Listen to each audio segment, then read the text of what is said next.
Bismillahirrahmanirrahim. Lors du pèlerinage d'adieu, les versets suivants furent révélés. Lorsque le secours de Dieu et sa victoire viendront, lorsque tu verras les hommes embrasser en masse la religion. Soudainement, le fidèle compagnon Abou Bakr se mit à pleurer amèrement. Abou Bakr comprit à la suite de cette révélation que la mort du prophète était proche. Le prophète ainsi que ses compagnons rentrèrent à Médine et, une fois arrivés, notre prophète tomba malade. Un jour, le prophète souhaita rendre visite aux martyrs près du mont Uhud. Lorsqu'il fut à l'entrée du cimetière, il dit aux morts : « Que la paix soit sur vous.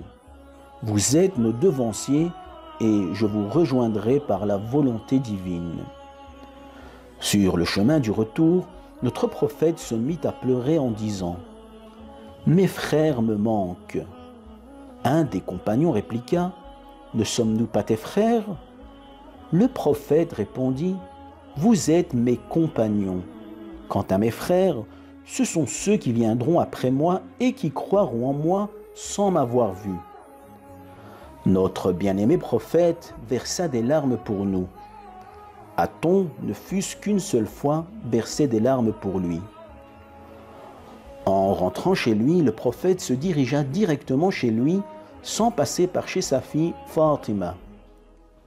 Cette dernière alla voir son père et lui demanda pourquoi il n'était pas venu la voir comme il avait coutume de le faire avant d'entrer chez lui. Notre prophète la prit alors dans ses bras et lui murmura dans une oreille, et sa fille se mit soudainement à pleurer. Ensuite, il lui murmura dans l'autre oreille et elle se mit à rire. On demanda alors à Fatima ce qui la fit tantôt pleurer et tantôt rire. Elle leur confia alors que lorsque son père lui murmura dans une oreille, il lui annonça sa mort, raison pour laquelle elle se mit à pleurer. Et lorsqu'il lui murmura dans l'autre oreille, il lui révéla qu'elle serait la première à le rejoindre au paradis. La maladie du prophète s'aggrava et il demanda à ses épouses la permission de se faire soigner dans la maison de Aïcha, et celles-ci acceptèrent. Nous voyons ici le respect que notre prophète avait à l'égard de ses épouses en leur demandant leur permission. Le prophète fut donc transporté dans la maison de son épouse Aïcha, se trouvant au sein de la mosquée du prophète. Les gens commencèrent à s'inquiéter de l'état de santé du prophète et les voix s'élevèrent dans la mosquée. C'est alors que le prophète décida de faire une apparition et monta sur la chaire pour délivrer son sermon qui s'avéra être le dernier. Il déclara : « On proposa à un serviteur de choisir entre cette vie d'ici-bas et la rencontre de son Seigneur.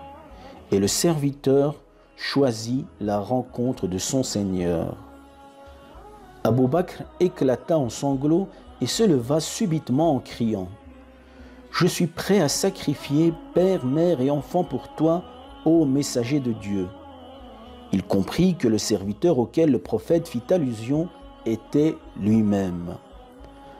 Le prophète affirma alors : « Nous avons rendu le bien à tous ceux qui nous ont fait du bien, excepté à toi, ô Abou Bakr, car tu as fait énormément. Ta récompense réside auprès de Dieu, car nous serions incapables de te remettre le bien que tu nous as fait. » Ensuite, le prophète recommanda de craindre Dieu envers les femmes et de bien les traiter, et ensuite d'observer assidûment la prière. Puis, il demanda de transmettre le salut à tous les membres de sa communauté qui le suivront jusqu'au jour du jugement dernier. Ton salut nous est bien parvenu, ô prophète. Que la paix et le salut de Dieu soient sur toi, ô messager de Dieu. Enfin, il demanda à l'assemblée : si j'ai causé du tort à quiconque, qu'il se manifeste, car je suis prêt à le réparer. Le prophète souhaitait régler ses éventuels différends avec les gens afin de rencontrer son Seigneur exempt de tout reproche. Naturellement, il n'avait fait aucun mal à qui que ce soit, mais la modestie de notre prophète le poussa à faire preuve d'humilité devant ses coreligionnaires. Ensuite, le prophète descendit de la chaire et entra chez lui. Son état de santé se dégrada davantage et sa température augmenta. Il réitérait alors ses propos. « Il n'y a d'autre divinité que Dieu. Certes, la mort a ses affres. » L'ange Gabriel fit alors son apparition et demanda au prophète de donner l'autorisation à l'ange de la mort d'entrer. Il ne demanda la permission à personne d'autre avant Mohammed. Le prophète dit alors que le messager de Dieu soit le bienvenu. L'ange de la mort entra et alors qu'il était en train de retirer l'âme du prophète, il dit « Sors, ô Mohammed, pour rencontrer ton Seigneur satisfait de toi. » Alors que notre prophète agonisait, il demanda à l'ange de la mort si les membres de sa communauté subiraient les mêmes souffrances lorsqu'ils rendront l'âme. L'ange de la mort lui répondit que cela sera encore plus fort que ce qu'il éprouvait. Par compassion pour nous, le prophète demanda à Dieu d'augmenter les affres de la mort pour lui et de les alléger pour sa communauté. Il pensait à nous lors même de ses derniers souffles, car il nous aimait. Et c'est ainsi que Mohammed quitta ce monde. La mosquée tout entière fondit en larmes. Les musulmans venaient de perdre l'être qui leur était le plus cher et ils devaient désormais vivre sans leur prophète. Son fidèle compagnon Abu Bakr entra et l'embrassa.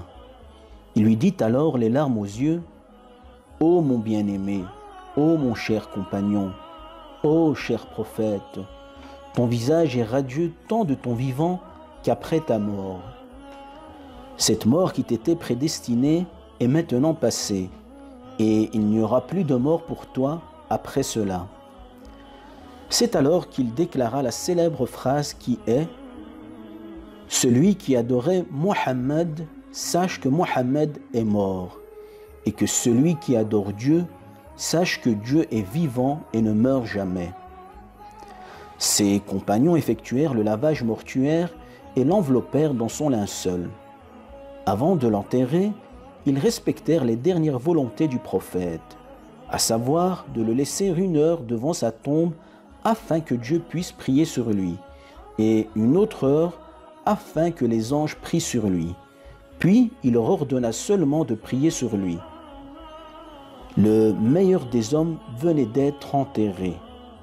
La tristesse envahit alors la communauté. Il restera jusqu'à la fin des temps un modèle pour l'humanité. Nous n'avons certes pas eu l'occasion de le voir ici sur terre, mais espérons le rencontrer dans l'au-delà. Walhamdulillahi Rabbil Alamin.